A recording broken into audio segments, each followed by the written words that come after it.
You too.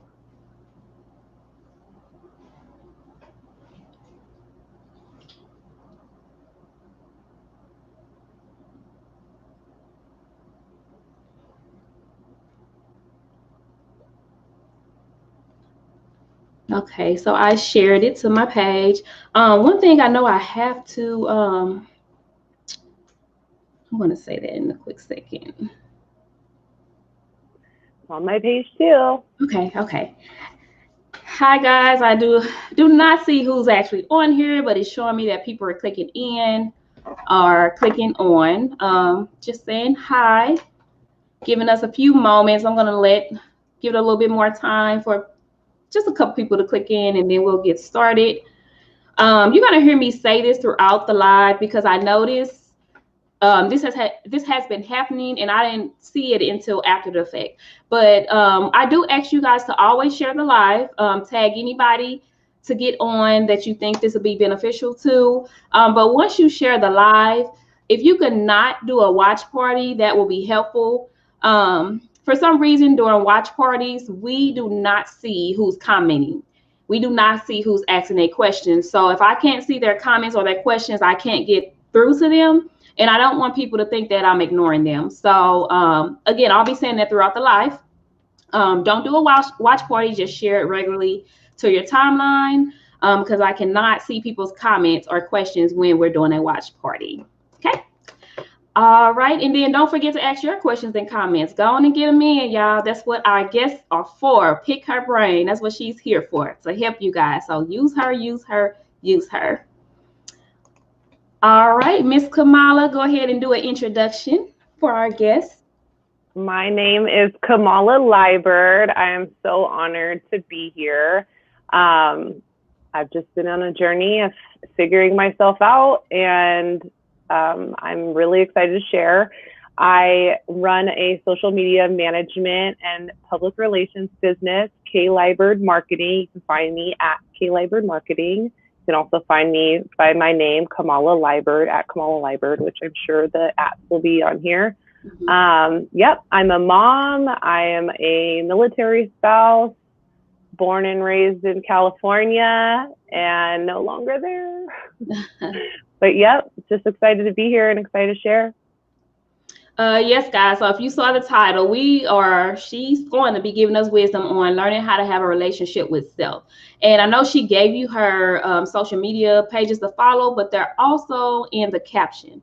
So at any point that you click off the live, you can get to her through the links that's in the caption, or anybody that's watching the replay. You'll always be able to get a hold of her because I have her information in the captions. So again, guys, don't forget to ask those questions.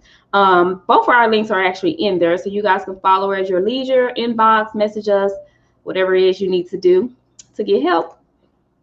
Okay, then going on to the next, Kamala, what made you choose this topic? Well, I am a bold, outgoing woman, and I have found that I wasn't very confident, even though I was bold and outgoing. Oftentimes I got myself into trouble, whether I'm biting off more than I could chew or saying things that I regret. And it just kind of came down to this search of who am I? Why am I ending up in these situations? Why am I not finding or feeling joy and happiness? And I just found that if I can't search, it's in me, it's in us all. But if you're looking for it in the wrong places or you're following the wrong things, you just end up down a rabbit hole, a little bit lost. So I have been on this journey for the last, I would say, like 7 years. But obviously 2020 has just been like, you can't do anything but stare at yourself this year and see what you like and don't like. Yes. So this year has actually been great in a sense of my seeking self, because we're all forced to be home. So for me, I also am a mom of 2 young kids. And I think when you have children, you kind of realize, ooh, I do not want to pass some things down. And so I've definitely been doing that soul searching. And I want to share it with everybody I know, because I needed the direction, and I'm grateful for the people who shared it with me. So I'm just trying to share it with everybody now. Absolutely. I really believe this is a great topic. Self-love, self-care. I believe everybody needs to speak on that in one point of their life or another. I love that you said that, because I think 2020 has made all of us self-reflect. And if we can really be honest with ourselves, 2020 probably showed us that we weren't the best person that we needed to be. My whole brand, the tagline is your training ground to learn, grow, and become a better you. So I love that you said that, because that's what I'm all about. Looking at self, working on self, so that everybody that you're connected to, or anything that you connect yourself to, is going to start to prosper. It's just back to what you said. Like, if you don't know who you are, if you're an angry you can be bold, but your boldness is going to come off real negative, real messy, real petty, and real angry. There's a way to be bold and positive with it. So I do believe working on self, having that good relationship with self, is going to allow you to be the bold person that you are, but in a positive way, versus a negative way. So I love that you said that. And I'm glad that I got you on here, because I'm still a work in progress. I've learned a lot about myself. I've worked on myself, but I still got a lot of work to do. So I think it's a lifelong journey. So anybody who sets out on this thinking that in 6 months they're just going to be this phoenix that's risen out of the ashes, you probably will rise out of the ashes. But as you're rising, you realize it is a lifelong journey. So absolutely. And then taking that criticism, constructive criticism. A lot of people don't like correction, but like you said, it's a lifelong journey. So if it's a lifelong journey, that means you'll always have something that you're gotta be corrected in order to be a better person. So great topic, and can't wait to get into it. So just building up a little bit into everything, define what a relationship is, in your opinion. Getting to know yourself, or getting to know others on I would say a more intimate level. And not intimacy is defined obviously many different ways, and there's many different depths to it, but investing time in getting to know your partner or yourself or those around you.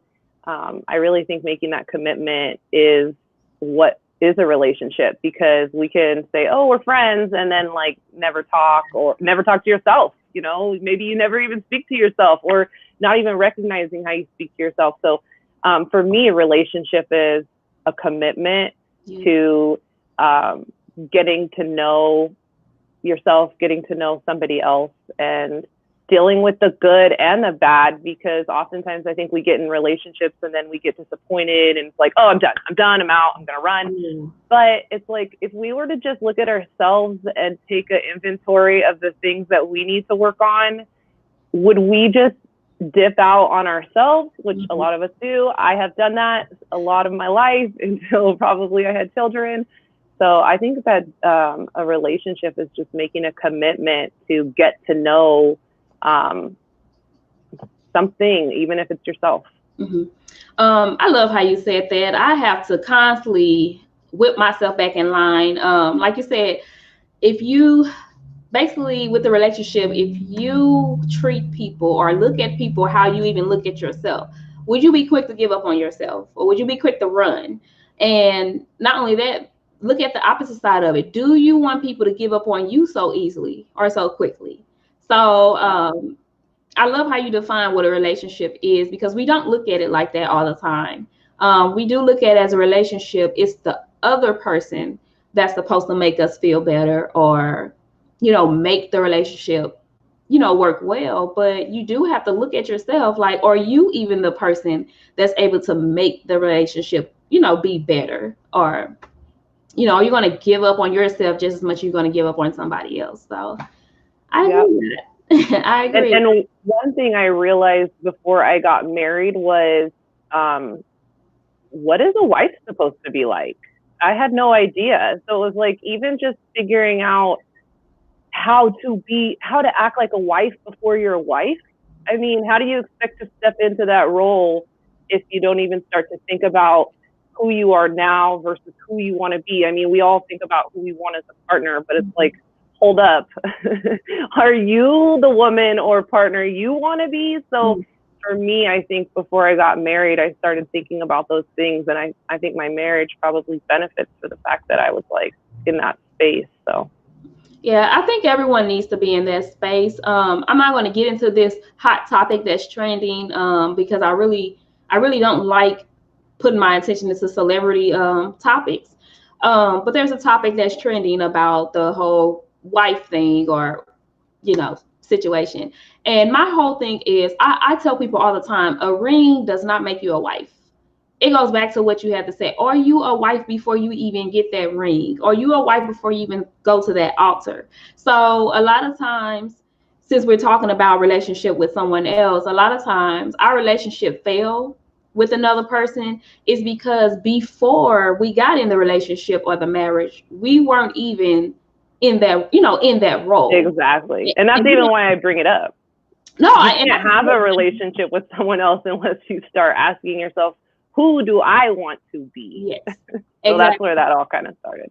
Yeah, no, I love that you said that because, like I said, it's a trending topic right now. But I tell people all the time, you can't get into a relationship or get into a marriage and think that, and I say this all the time, Cinderella is going to click her heels and then boom, you're going to be exactly, you're going to be a wife or you're going to be a good girlfriend or boyfriend, or husband. It doesn't work like that. A lot of the work goes into the relationship before you even start the relationship, I feel like. Yep. Give me 1 second before I go to my next question. I have someone that's come in and she's a wife. She has a page of her own. I follow it and she's a very positive person. I also went to school with her. She got a few comments on here, so I want to put both at a time. So Danielle said a relationship is a commitment and not a feeling. And I absolutely agree, Danielle. Kamala, did you want to speak to that particular comment? I mean, I would just say ignore your feelings because we're women and emotionally, I don't know. Hopefully you have feelings. Don't ignore your feelings. Like, do not ignore them, but put them on pause for a moment. Don't. This is what I love. Feelings should not drive actions. Actions should drive feelings. I try to hang on to that because I think oftentimes we drive our actions based on our feelings. Yeah. And that can't be. I was absolutely that person. So I had to really change that. Because our feelings do. As women, our feelings, if we're totally honest with ourselves, our feelings definitely drive our actions. And like you said, it's unhealthy. It really is. When you take time to stand back and look at it, because a lot of our feelings, when we allow that to drive our action, then we react off of assumptions. And we all know assumptions are not always true. It's just how we feel at that moment about a particular situation. Guys that are on, please share the live, tag people that are in. Once again, when you share it, don't do a watch party because if people are commenting or asking questions through the watch party, we do not see them. So it'll probably look like we're ignoring them because, again, we can't see them through a watch party. So before I go on to my next question, I'm going to put another comment she had on the screen. And she said, a lot of times we move out of emotions and not commitment. We have to be committed even when you don't feel like it all the time. Bingo, Danielle. I agree. Commitment is tough because, in my opinion, and Kamala, if you disagree, correct me, but commitment is tough when you are an emotional person who don't know how to control those emotions, I feel like. Yep, I agree. I think that emotions cannot drive our commitments. I mean, I'm a Christian woman and I try to take everything to God. I try to pray about it. And I try to take my feelings to God, not to people. It's like, those are things that I need to process with people I trust. And without going far, because I think that if you have feelings and you start talking to other people about them, it can get messy. So I try to stay away from that. But I really do believe in having some people that you can count on and depend on and seek some wisdom from regarding your feelings, because they'll help you put into perspective. And you kind of touched on that. And something that I'm really working on personally is my perception of things. Oftentimes is driving my feelings, and it has nothing to do with anybody else other than my own past. And I'm trying to work on that. Absolutely. I love that you said that. Again, it goes back. That's why I say the assumptions. And it's a 2020 lesson I've been learning. It's been hitting me so hard. I feel like when it comes to bringing your problems or your issues to somebody else, you have to make sure that that person also has a good relationship with themselves. Because if they are a person who they don't know how to treat other people, whether that's behind the scenes or even publicly on social media, if you see that they are the people who's negatively always talking about something negative or pointing out something negative in somebody else, you might not want to bring your issues to them, because they're going to look at your situation from a negative perspective, because that's just who they are. So you have to be careful with knowing if this person that you're going to bring your issues to, knowing if they really have a good relationship with themselves. Because when you're dealing with turmoil, I have a vent buddy. Yes. And you know what's crazy? I have two male best friends, and when I say they are the calm to my storm, because I am the emotional one, and they'll come and say something, and they like, that's not what that was. You know, they put me back in my place, and I don't like it all the time, but I love it because it's a balance for me, and it shows me that my perception was lying to me. You know, I didn't see the situation what it should have been.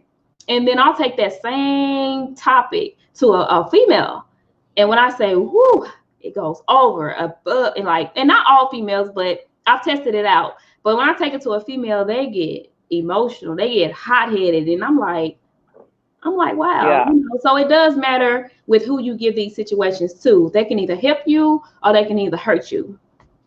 Yeah, I definitely agree. And I want to say I definitely have some powerhouse women in my life who I go to 100% of the time. And I think that also having people who are in a position that you want to be in and going to them. So like, I'm a married woman. I'm seeking married women who have kids, because I also have kids. So I'm seeking them out for advice. I'm not going to my single friend who isn't in a relationship for advice about being a mom or being a wife, because and even out of respect, I mean, that's not even a position I think we should put people in. They end up speaking on things, and instead of, you know, having walked through it, but knowing who you're talking to, and definitely seeking out people who are positioned where you want to be, that you respect. I think those are the best people to talk to. Yeah.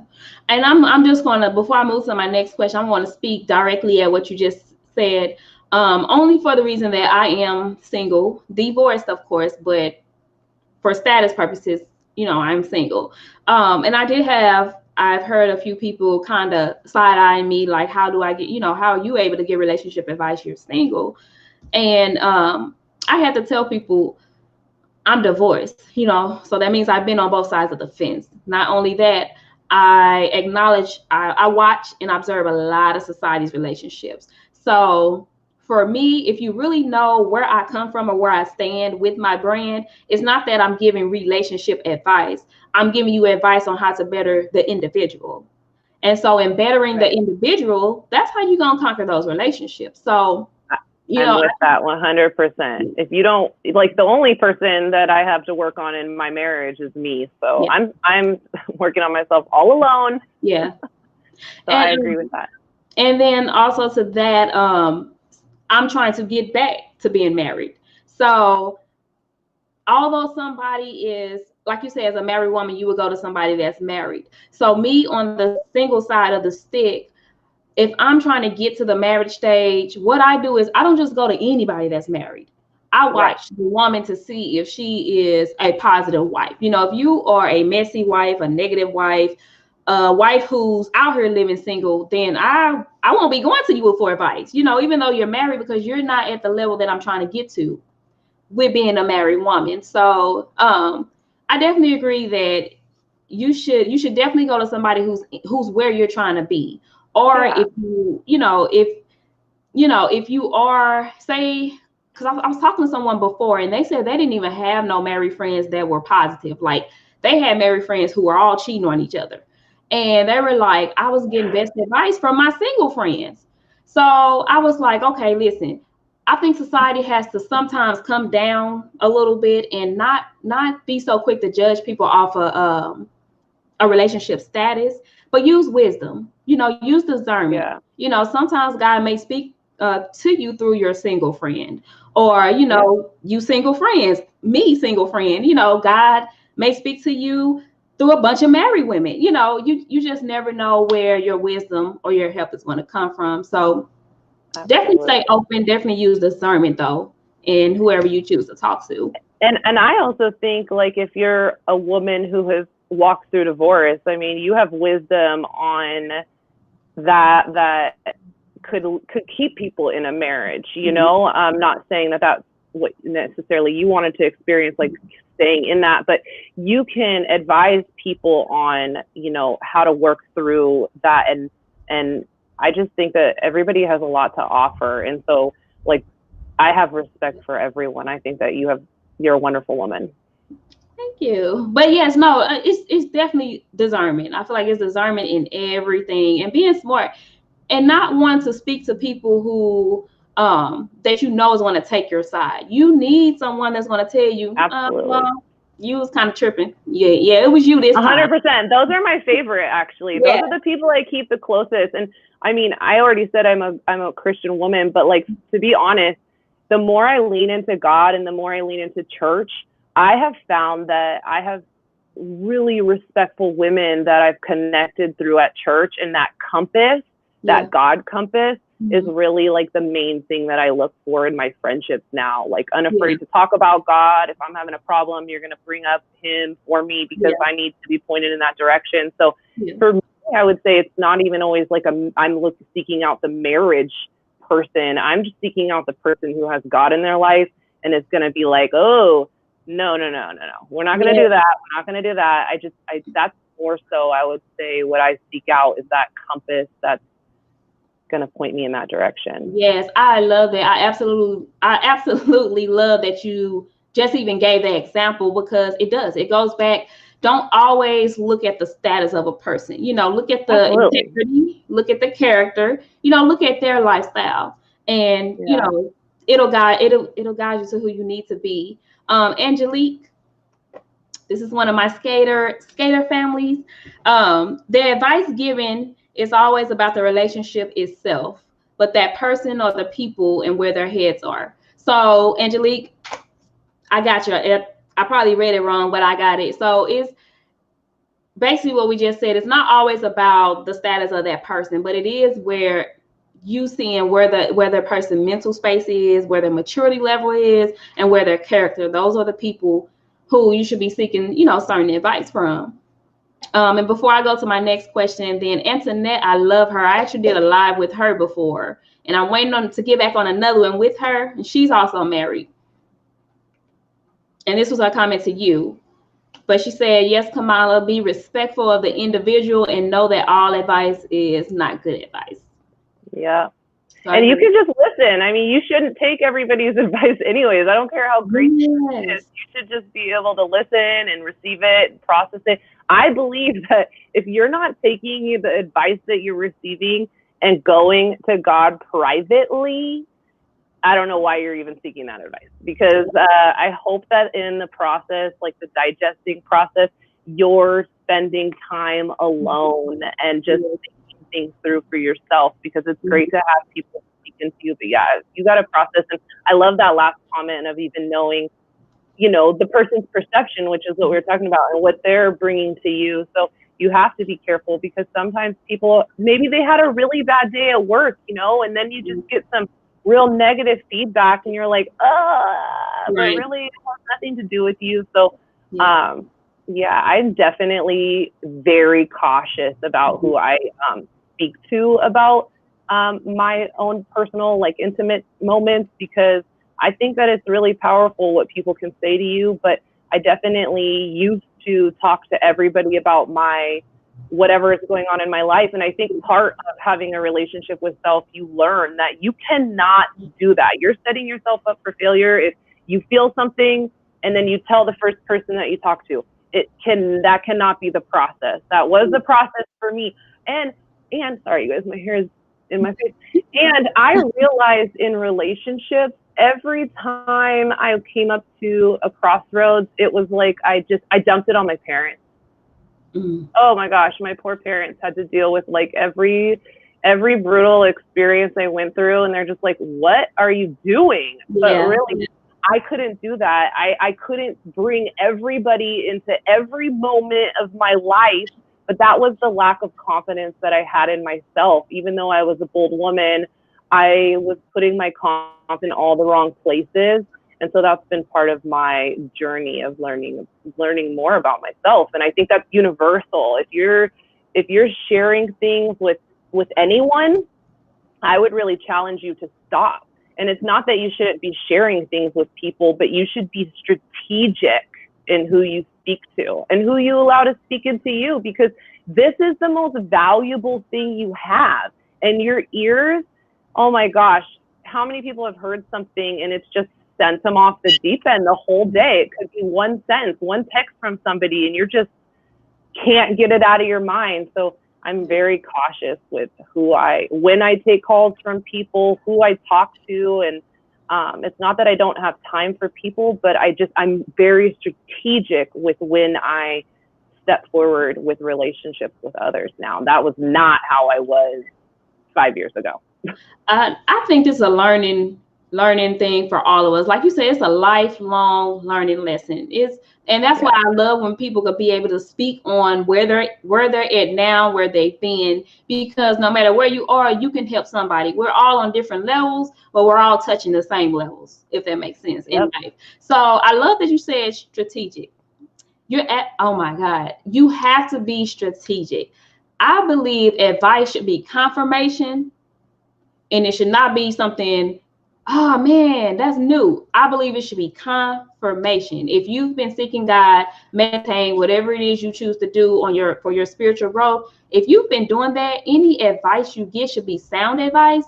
It should be confirmation to your spirit. I love how you said people are just going anywhere and just asking for advice.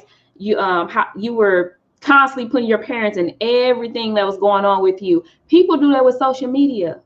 And I'm like, you do not have to post every emotion every time you're into it with somebody. No, you should not. You should not. Should not be posting every time you and your boyfriend, girlfriend, husband, wife, anytime you're into it with a cousin, a friend. You should not be giving that to everybody, especially on social media, because everybody got their inputs, and you're going to catch the wrong input, and it's going to send you off the deep end, and it's going to put you on the wrong end. So I agree. That strategic word. And guys, I don't know if you're freezing. Kamala, you're freezing just a little bit, but it's not bad. Guys, are we freezing? Can you hear us and see us? If we are, I apologize. You guys know how I saw that one freeze, and I was like, am I going? But I apologize. But we know how the internet is. Sometimes you can control it, sometimes you can't. But hopefully we're giving you guys good information. Again, do not forget to follow her. Her links are in my caption. She's a wonderful person. And I know a lot of you guys are getting confirmation from her now. So definitely connect with her on her other social medias. They're in the caption. Share the live. Keep getting your questions and comments through, guys. I'm loving them. Yes, Angelique. Yep. She said that's people seeking advice in the wrong place. And a lot of people don't really want sound advice. A lot of people just want yes men.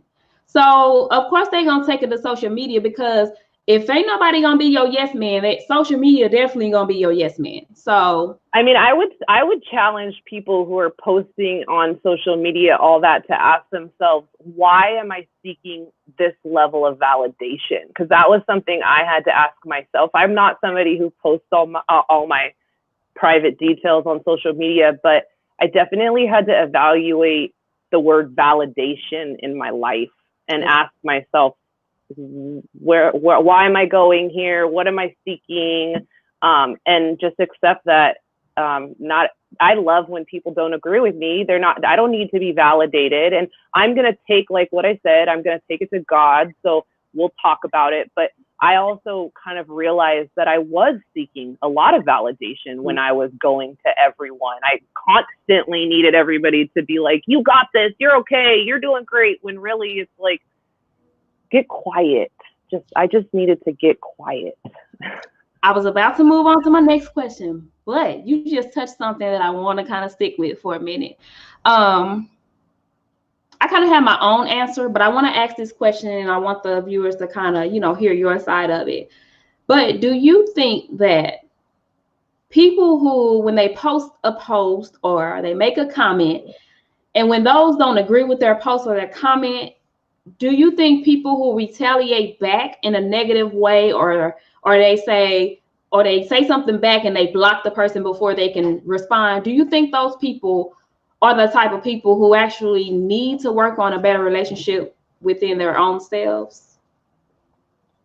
I would say if you're posting things that are so controversial that you have to block people, yeah. I would just say, whoa, that's like so much energy to deal with. Mm-hmm. I would definitely want that person to take a step back and say, can I even sit on this thought for 24 hours before I post it? Yeah. And then they probably won't post it. Yeah. You probably won't have to deal with that person. And also those negative comments that are coming in, like that comment earlier, that wasn't negative, but saying like, you have to understand where people are coming from. You don't get that in a conversation on social media. So mm-hmm. I tried to really challenge people. Don't post things that are getting you into conflict mm-hmm. on social media. I think there's a way to have a perspective and a voice without being so conflicting or so challenging or so, I just think there's a better way to do things. And mm-hmm. even if it's just you sat on it for 24 hours, I believe that whatever you post 24 hours after sitting on it, even if it's on the topic, is not going to be as emotionally charged as it would have been if you just let your fingers fly and lose friends for it. So I don't think it's worth it. To that, I just believe some people are just so in discord with themselves that they're looking for a reason to argue or fight.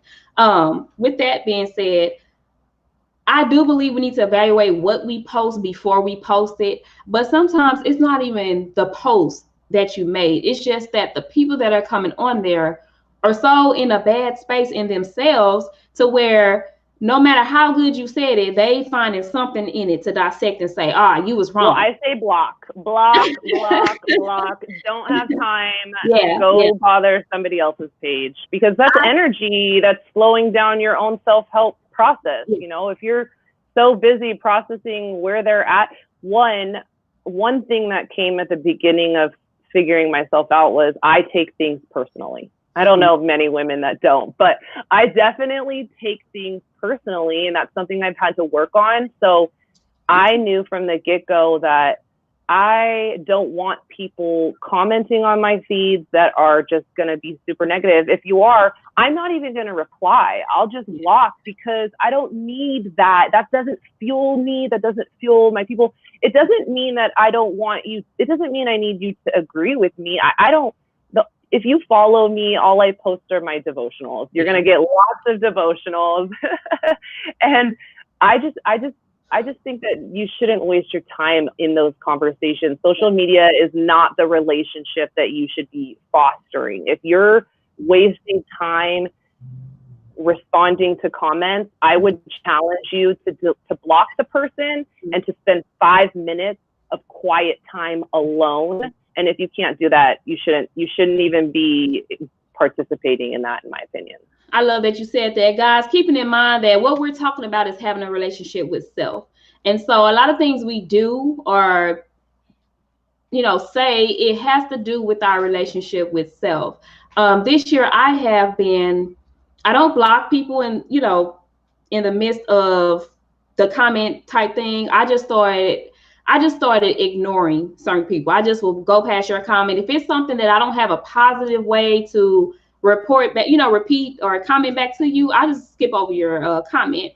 But I had to learn, even in myself, I know when people were trying to argue with my opinion, and I would reply back in a way that wasn't telling them that they're wrong, but having them to explain themselves a little more. So by the time they got done explaining themselves, somebody else came behind me and was taking up for me. So I didn't even have to fight that fight. Somebody else fought it for me. And then in the midst of that, I was talking to myself like, okay, you have a whole brand. What you finna do? You finna argue back with this person? You're gonna be negative? Your whole brand is about being positive, learning and growing. So are you gonna comment negative back and just, you know, take away everything that you represent? So, and all of that, like you said, sometimes you gotta wait it out. You gotta not comment. You gotta get off social media and reflect within, like, okay, what am I finna do with this? Yep. Yeah.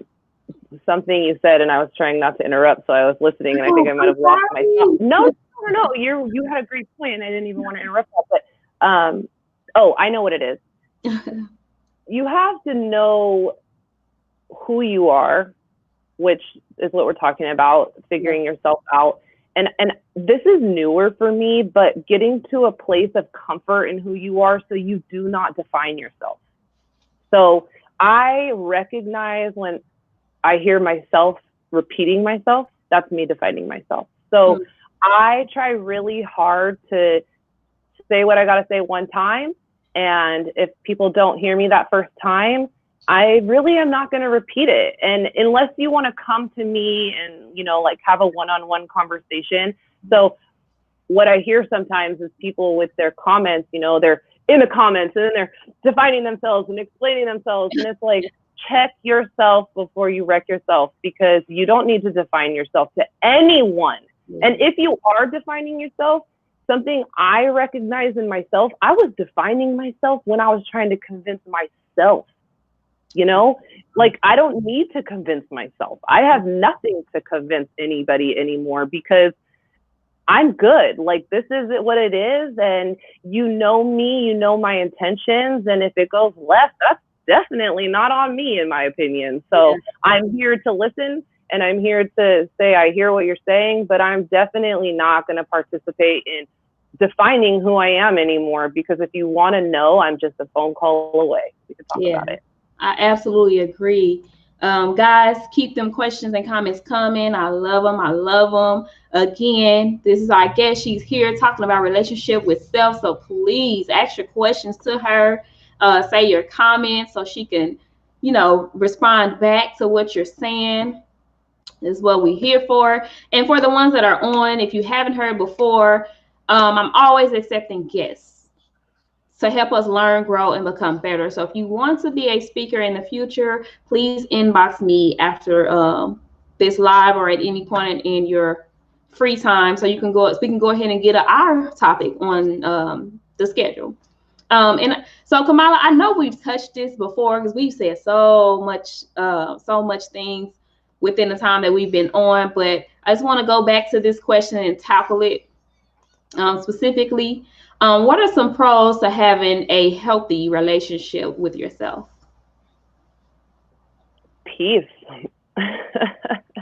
If you feel yourself at war in a day-to-day basis, you know, it's not like real war, but it genuinely is a struggle sometimes. If you find yourself defining yourself, if you find yourself constantly seeking validation, having a healthy relationship with yourself removes those things. You don't need others' validation. You don't need others to even understand who you are. They either get it or they don't, and you're at peace with that. So I think that having a relationship with yourself is the answer to really everybody's problems.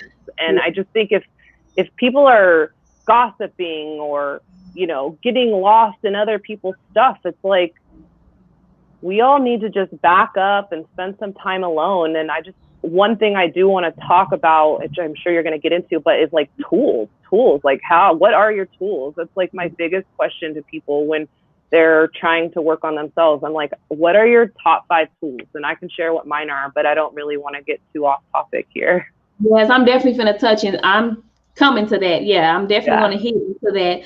Guys, I love what she just said. Peace. Oh my God.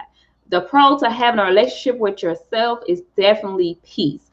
You know when a person is at war with themselves because they nitpick at every little thing somebody does or somebody says.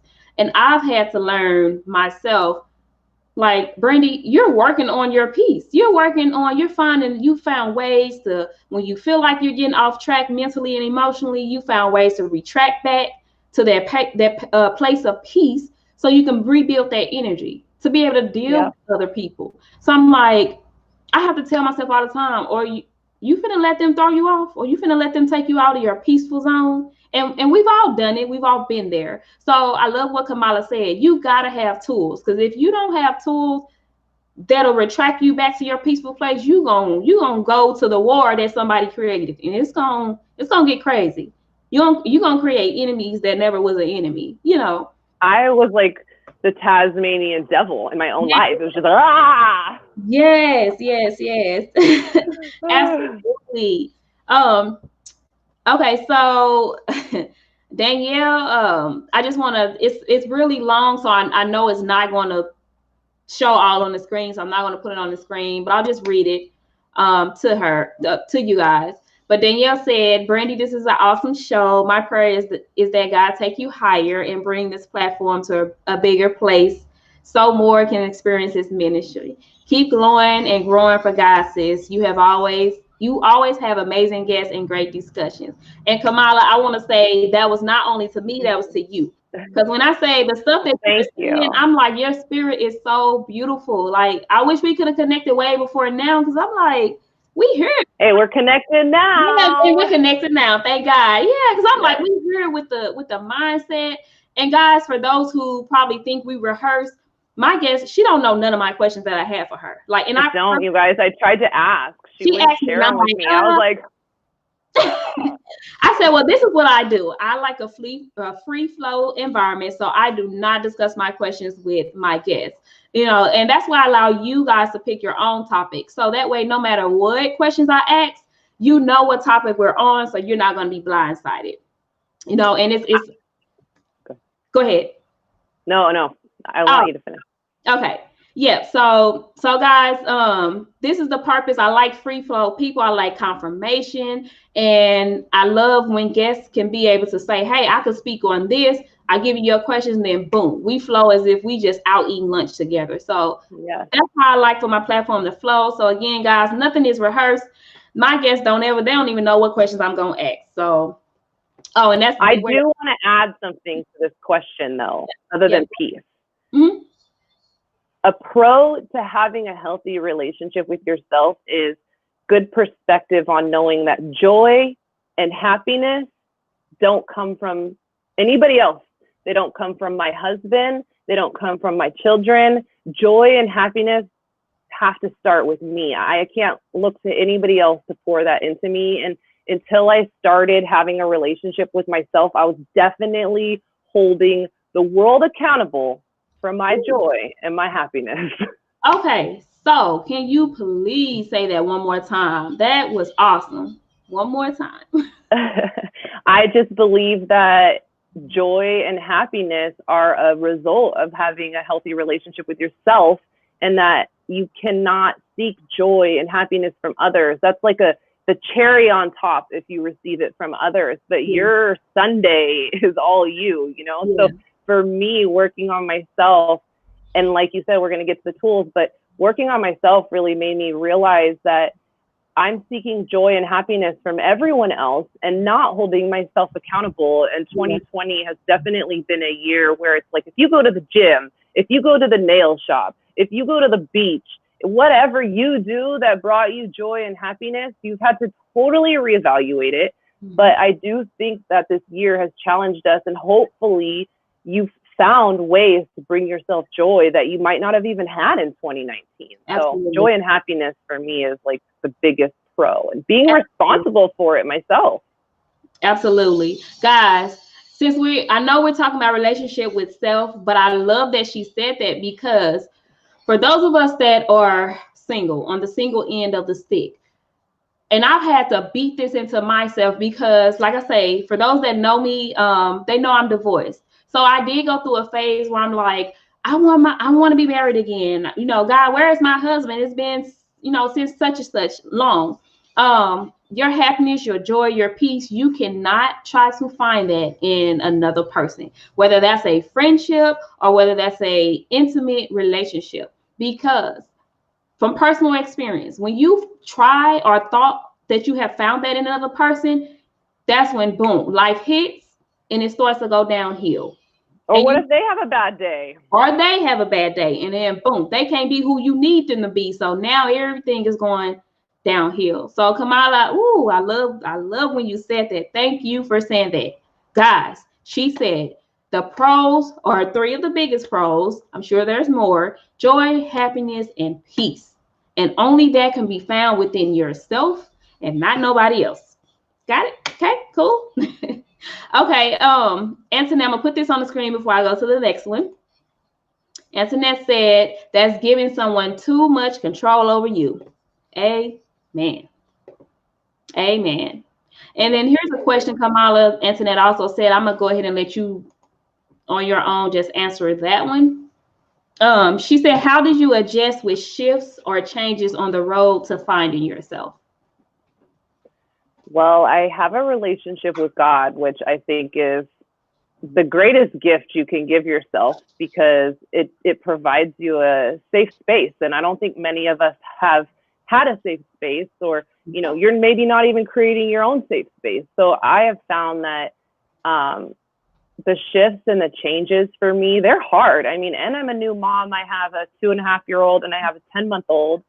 And oh my gosh, talk about shifts and changes. And I'm married. So it's like, you know, I was single, then I got married. That was a change. And I'm the type of independent girl who likes my soloness. So, and then you have kids, and you like your relationship with your spouse changes, and then you have another kid, and it's like, oh my gosh, my relationship's even more changing. But I think what's important is in those shifts and changes, taking time. What I learned is I wouldn't take any time. I was like, press on. You just keep pressing forward. Keep going. It's fine. Just keep going. At some point, you figure it out. No, I would never give somebody that advice. I would say in the shifts and the changes, the most valuable thing I can give to myself is to take time alone, take time to tap into my tools, because those things are really going to show me who I am, so that when I step forward into the next chapter, I am who I want to be. I'm not just pressing forward and then I don't even know who I am, which I've done. I've done that before. That's who I used to be. I just pressed on as opposed to taking the time. So I would really encourage people.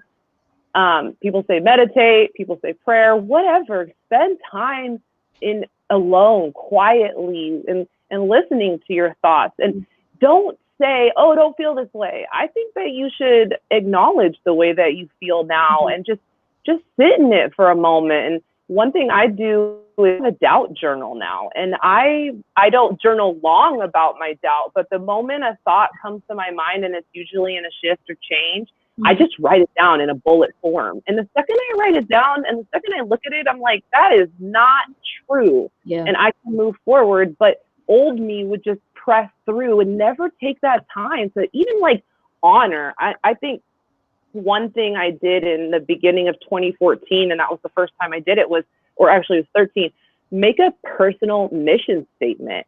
And my first mission statement, because I was on the wrong track. My first mission statement was pay attention, because I believed I saw everything. I just must not be paying attention to it. So pay attention and honor yourself. And I believe when you honor yourself, you honor God, you honor your family, you honor everybody around you. But I wasn't paying attention to the shifts and changes. I was just blasting through them and being like, it's fine, I'm strong, I got this. Woo, we got this. No, because that just always is crumbling for me. So in the shifts and the changes, honor that time. Don't race through it. Say, I want to know who I want to be in this next chapter of my life. And it comes when you spend time alone, quiet, not with your spouse, not with your kids, not with your friends, just quietly alone. Absolutely. Absolutely. Guys that are on and those that will watch the replay, my personal experience was I'm an entrepreneur, but I also work and I'm a mom. And I used to see people all the time like, ain't no off days. It's grind time. We don't, ain't no resting. I get off work, I go straight to my brand. When I tell you I tried going hard, like everybody was going hard, and I will blank out. I'm burnt out, and I have to learn myself, like, listen, your journey is not like theirs. You can't go hard 24/7. You need a break. Mentally, you need a break. So I stopped trying to go hard in my brain like everybody else. And when my body and mind said you need a break, you need time to reflect and rejuvenate, that's exactly what I took from social media, from posting about my brand, whatever it took. I gave myself time, exactly like she said. I'm sorry, me not going hard 24/7 like somebody else does not make me less successful. It does not mean that I'm less passionate about what I'm doing. It just means I'm more passionate about my mental health. And that's gonna take you further than comparing yourself to somebody else. So you're on the right track there. Because you're not good to nobody else if you're not good to yourself. And that's just what it is, And I had to learn the hard way. I'm not burning myself out anymore. If I feel burnt out, I'm doing exactly what Kamala just said. I'm gonna take some time. So sorry guys, hit my inbox. I'll respond when I got time. But yeah. So guys, if y'all don't get nothing else, take time. Take time for yourself. I hold on to two words and you hit one of them. Burnout and the word overwhelmed. I pay very close attention to myself when I'm saying those words. When I say the word overwhelmed, I immediately realize I'm not giving it to God. So boom, I'm like, cool. The word, when overwhelmed comes out, I'm like, and then I'm like, oh yeah, it's not for me.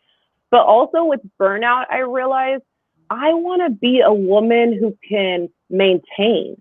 But if I'm burning out, I have to take that inventory and realize, like you said, like rest, but also in that rest time, reevaluate the what I'm doing and how I'm doing it, and put those blinders on and not compare yourself to others, because what God has for you is totally different than what God has for somebody else. And if you're looking or comparing yourself, you're going to get so distracted. That's not going to promote you at all. So I love how you said that. Yes. And I love how you came back around with it, because I forgot about that part. And yes, for me, when I was burnt out or overwhelmed, I do get into that mindset of comparison.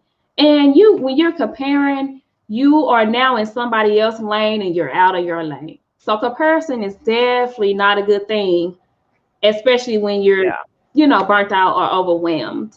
So then I'm gonna go ahead and try to move on along. I know we've talked plenty of times about this, but just touch just a little bit more on the cons to not having a healthy relationship with yourself.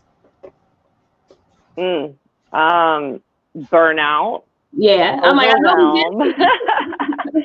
know. Honestly, I feel when I didn't have a good relationship with myself, I held everybody else accountable for everything I wanted to be accountable for. I was constantly needing other people to deliver the things that I couldn't deliver. I was mad when they wouldn't, when really I wasn't willing to do it myself. I think that my relationships all took a toll. I've lost friends. I've even had family members not want to talk to me anymore because I was just not focusing on the right things. And that's hard. That's harsh. But I do believe that sometimes you need some tough love, and you got to get burned before maybe you even recognize that you're on the wrong path. So not having a healthy relationship with yourself, I would say you're probably unhappy. Your happiness is not being sustained. And I don't think you don't feel happiness all day. It's not like you're going to have 24 hours of joy. I face challenges. I've I act like a little girl. I read that somewhere and I was like, oh, the little girl in me comes out sometimes. It's not cute. So it is not like you're just, when you invest in yourself, you don't have those bad behaviors, but you find that it just doesn't happen like it used to. And if you're not investing in yourself, I would say that the con is, yeah, you feel really lost. You probably feel at war. Like, why can't I find happiness? And yes. I just realized also I have an expectation issue, and that's me putting my confidence in other people. And I had to realize, where am I placing my confidence? And as a Christian, I'm so blessed because I get to know where my confidence goes. And it doesn't even go in myself now. My confidence goes to God. And I love that. I say I don't even know. I don't have the answers. Like, whatever I'm saying is what he's teaching me, and I just have to trust in him. So, yeah, I don't know. That would be my answer. You said expectation. I have someone, I'm waiting to get my schedule together with hers, and she's wanting to speak on expectations in relationships. And we had a conversation out, just solo, and I'm just like, oh my God, not having a healthy relationship with yourself, you're going to project so many expectations on people that you can't even uphold yourself. So I love that you set expectations, because now you reminded me I need to go check back up with her. Like, when we coming on for this? Yes, please. I need to hear that also. I need to hear it. I go back and forth. But I just want to read off some of Angelique's comments, because they are wonderful. And it's about the cons of not having a relationship or healthy relationship with yourself. And she just listed depression, not eating, you lose people that you are trying to be here for, but you push them, you start to push everyone away. You want to try and figure it out on your own, and that's not always the best solution. And yeah. And I absolutely agree. Depression is a huge one for not having a healthy relationship with yourself.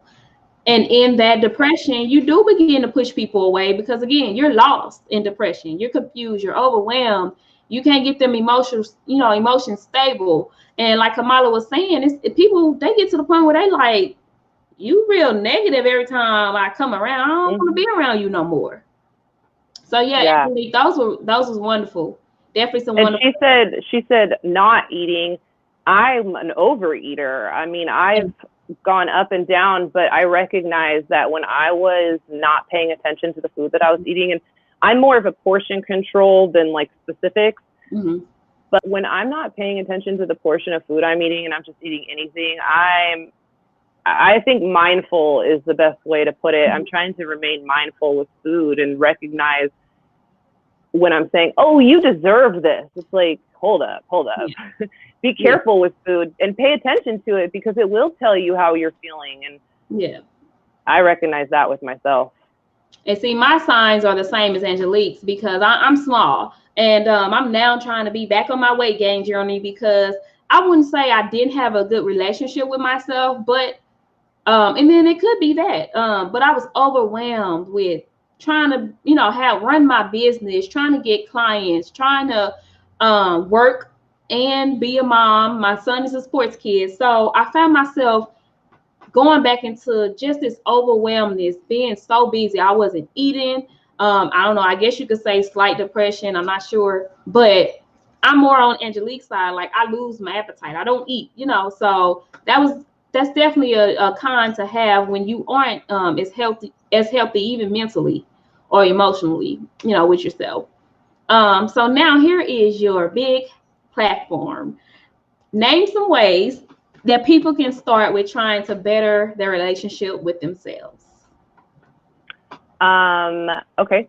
I actually did write down some of those, because I was like, I want to make sure I don't ramble, but no, that's fine. I did write a couple things down. Set your intentions and keep your promises. That was like the first part for me. I had to recognize the promises that I wasn't keeping for myself. Yeah. And even if it's like, I'm going to go walk around the block, and then the day comes, the day ends, oh, I'm tired, I'm not going to do it.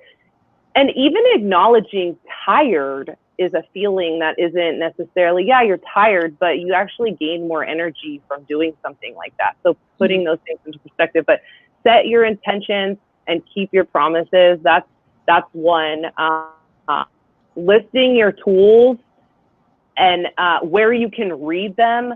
I'm a military spouse, so when my husband deploys, you better believe with a big Sharp, or not Sharpie, should be a Sharpie, with a big whiteboard pen, I write on the mirror, and my mirror says, prayer, physical health equals mental health, mental health equals physical health. Yoga, I hit a heavy bag. I love hitting a heavy bag. I started bike riding in 2020. Sleep, start with sleep. If you are not focused on sleep, if you are on Instagram before bed, oh, I'm with you, but that is like going to keep us from sleep every single time, every single time. So one thing I read was pick up a book and read 5 minutes of a book before you go to bed instead of being on Instagram. And I love that. And I put on a sleep podcast now, which gets me off my phone and has some sleep meditation even. So sleep. And then recreation and fun is one of my tools. How are you having fun? This 2020 has challenged everything that we've done, but I struggle when I hear people say things like, you know, I can't do anything anymore. Yeah, we can. I think everybody watching this is probably in America. There's so many options that we have here. Don't cut yourself off. I put even think outside the box. Start speaking to yourself differently, which is why I started writing that doubt journal. Affirmations for sure. Yeah. When I had my daughter in November, I was 235 pounds. And I remember I would look at myself in the mirror and say, I love my body today. I love my body today. If I lose a pound, that's great. If I don't, I have to love my body today. And I have lost probably 70 pounds since then. So I'm telling you, if you're looking in the mirror and shaming yourself, that is never going to help you get there. So start taking that inventory on what you're saying to yourself and speak things to yourself. Build a routine that you love. And this is something I tell people a lot. When you're thinking about your routine and you're like, my day is so, don't do that to yourself. Okay. Build the routine that you love. Buy the tea that you love. Buy the coffee that you love. Get a devotional that's good, that you enjoy reading. You know, put on, I changed my wake up alarm to be a song. You guys probably heard it, Rise Up. I changed it to be that because I want something that's just I am not a morning person. I tell people I have to search for the Holy Spirit in the morning. Okay. I am literally running around my house looking for the Holy Spirit in the morning, but I'm working on that by making my morning routine something I love. Even setting my clothes out at night. This is new in 2020. I wear workout yoga clothes every day. I don't care. I still set them out because guess what? When I wake up in the morning, I'm like, oh, look at me treating myself good. So that will make you feel good. Don't underestimate the small things. Making your bed, that could be part of the routine. So don't underestimate that. And then don't look to others to make you happy. That's just the last thing I definitely want to make sure, which we already talked about, but just finding that in yourself and knowing that we're all capable of making ourselves happy. You just have to tap in and spend that time to really find out what it is. But if you invest in your tools, if you write them on your mirror and you look at them every day, and I did that because it's like when my husband was gone, I'm like, oh, my day, I don't want to be in that place long. So when I see it in front of me and I'm like, I got to tap in and take care of myself. Eventually you're just tapping in. I don't have it written on the wall anymore. I know what it is written in my head, and pour into yourself. If you are pouring into others with a cup that is even half full, it's not enough. You got to fill that cup up. And I tell people it's what runs over that people get. And until the cup runs over, you got to just be pouring into yourself. So those are the things that I do. I changed my morning routine. I changed the way that I talk to myself. You know, I just try to tap into my tools. And I realize when I'm stressed out, if I just go outside for a walk for 5 minutes, my day is totally turned around. So discipline is not to be underestimated, but set your intentions and keep your promises and start there. Like start just saying, what am I telling myself I'm going to do that I'm not going to do? And don't be like, oh, okay, now I'm going to do it. maybe you just remove that off your plate, you know? And grace and mercy are the greatest gift you can give yourself. Don't shame yourself through the process. Like I said, when I was 235 pounds, I wasn't like, oh my gosh, look at my body. It's just, I was like, it's okay. I love this. I love this body. This body brought me my daughter. I am going to love every pound of this body. And before you know it, I mean, you're probably going to be in a different space. You just naturally are if you start talking to yourself differently. So yeah. Yep. And I know everybody have heard this before. You can't pour into nobody else something you don't have. So if you're empty, you're going to be pouring out empty words. So yes, I definitely agree. You got to take time out and find the tools that's going to work for you. Just a quick testimony, I guess, to what you just said. I was recently like, I'm tired. You know, I made a commitment to go start walking with someone. And that day it came for me to walk. I'm like, I'm tired. I don't feel like it. I said, no, you said you was going to do this for your mental release. Get up and go walk. And when I tell you, when I walked, I felt like a whole new person. Like, it was so rejuvenating. So I agree. Like, find different tools that's going to rejuvenate you, that's going to work on self and, you know, replenish you so that you can be who other people need you to be, you know. So that's all I have. You know, if you don't like yourself, love yourself, nobody else is going to like or love you, you know, either. So as we are closing, do you have any last words of wisdom you want to get off to the viewers? Well, something I did do differently in 2020 that I want to share is look at physical health and mental health very differently. And I think that we look at a workout and we think we have to push ourselves to the limit. And that's lacking grace. That's lacking mercy for yourself, in my opinion. And I'm an athlete. Like, I was raised in sports. So for me, it was really hard to recondition my mind in that way. But what I've learned is if I commit to 15 minutes of moving, okay, so I say I hit a heavy bag. You guys think that's super intense. I am not trying to hit the bag hard, okay? I'm trying to show up to the bag, put the gloves on, keep my arms up, and hit it, and not hit it hard. Just hit it, move my arms, and before you know it, you're sweating. So, and I don't do it for long. I mean, if you show up for yourself consistently, you don't have to run a marathon. It's not even about that one-day marathon. It's more like, just show up. Stop. For myself, I had to stop setting this huge high bar. Just show up, put your shoes on, step outside, just breathe that air. Even if you go for a walk and I've gone for a bike ride to the neighborhood across the street, got off my bike, sat there for 15 minutes and then rode my bike back because I was like, this is great. Sometimes you just need to get outside. So having that grace and mercy for the physical activity, I think a lot of us find that, you know, we don't fulfill what we want to do. You know, oh, I didn't meet this mark or I missed the bar there. And it's like, I think that the goal for physical health and mental health, and I had to start calling physical health mental health, first of all. I started saying that instead of saying physical health. And when you start saying mental health, you realize it's literally just about showing up. So just show up.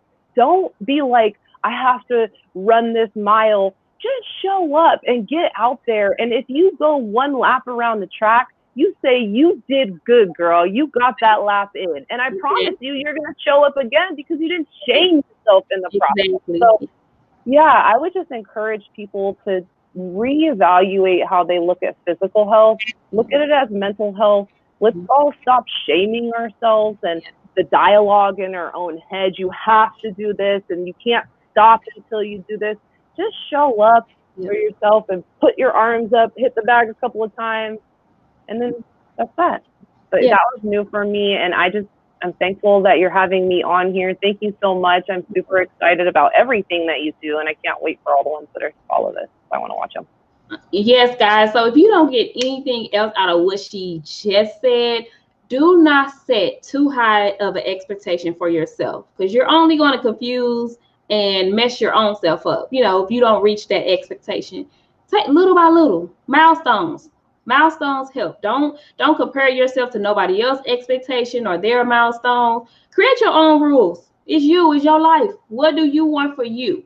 Yourself, your relationship with yourself is your rules, and can't nobody break them except for you. So just keep that expectation at a I don't know if I should say reasonable or obtainable expectation. Grace and mercy. Yes. Just keep the expectation within grace and mercy, whatever that looks like. Yes, give yourself grace and mercy, whatever that looks like. Exactly what she said. But thank you, Kamala, for being on. Guys that are on, have been on, and will be on, please don't forget to connect with her. All her links are in the caption of this post. And if you ever want to be a guest on my show in the near future, please inbox me. My caption, my links are also in the caption of the post as well. Well, I will talk to you later. And again, thank you, Kamala, for agreeing to come onto the show. Yeah, thanks for having me. All right. Talk to you guys